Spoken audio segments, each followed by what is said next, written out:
The perfect pour. You can't aerate. That's right.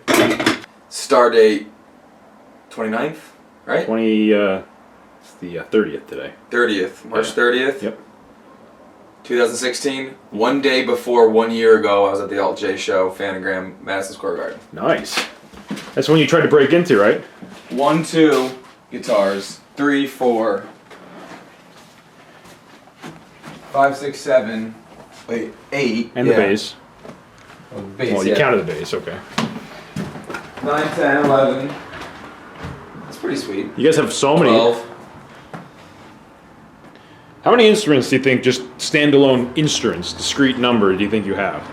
A lot. What's in?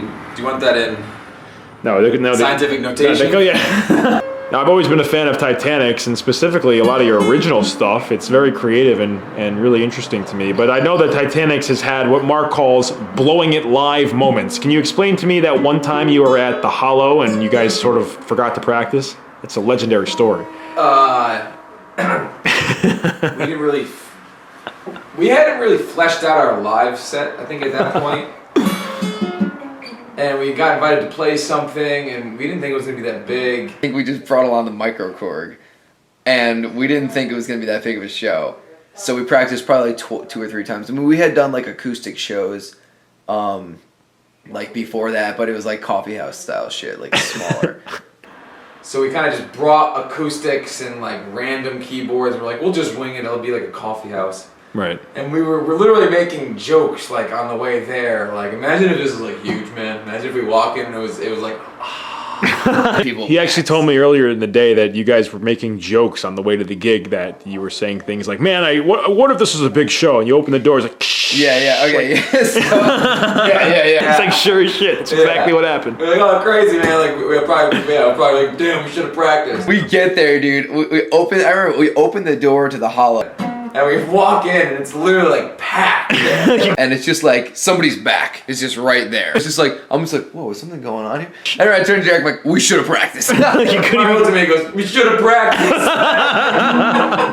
Practice more. What did you do to mitigate that situation? Well, first things first, I realized immediately that I'd forgotten my keyboard stand. So that was. He didn't have a keyboard stand. That was it. He forgot to bring the keyboard He stand. didn't have a keyboard. Yeah, so Dave Marr had to stand there literally the whole time. Yeah, and so we invited Dave Marr up on stage to literally just hold my keyboard. I'm singing, I'm like, yeah, and then I'd be like, and Dave was just sitting holding the keyboard stand. Meanwhile, Dave Marr's been like, all right, do this. He's like, play this song. I'm like, dude, no. I remember looping. We had this one jam. It was called, on YouTube now, it was one of the original demos, like with like beacons down at the bottom, like before Soft Treasure. Oh, it was before Soft Treasure. Yeah, it was called The Main Character is what I call the mind or something. This song that I had the beat on the iPad from like one of these random demos that I had, and it was just like, boom.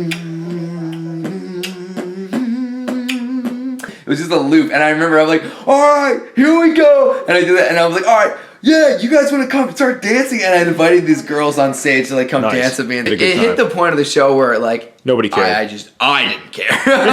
But I remember like at the very end, Mr. Merck was like, yeah, you guys played a really like interesting set. I was like, yeah. He's like, yeah, if I knew that you guys were like, you know, doing backing tracks, I probably would have just had you as like the opener.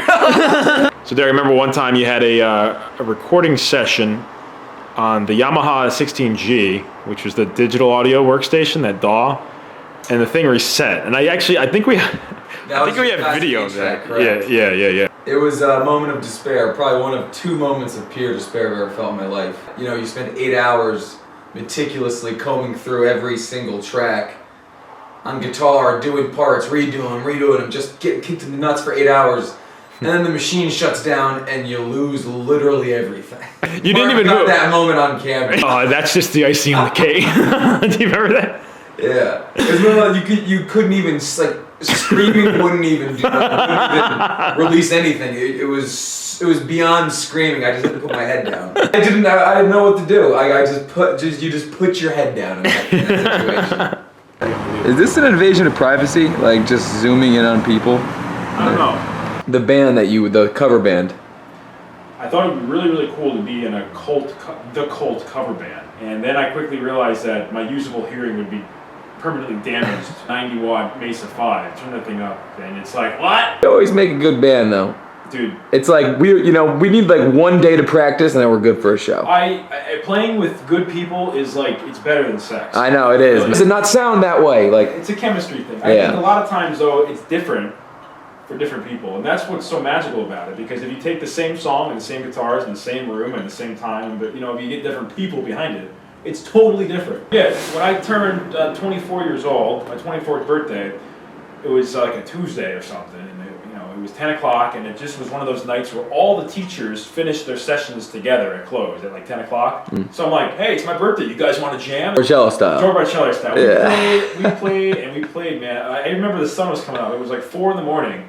The place looked like a fucking nightclub, man. It was set up like a club, yeah. Synced up. Yeah, every room, there was fucking so you could actually, bananas. The studio is, What's the point? The whole point of that is you can play like electronic drums, electronic guitar, singing, all over the headphones. Yeah. You could have band practice without even making sound, besides the singer. I mean, that's pretty cool if the vocalist is the loudest person in the group, because dude, God knows that when you're in a rock band, everyone in the like half-mile radius is gonna know it. Yo, clearly a bot. You swiping right, dude? Swiped right on the bot.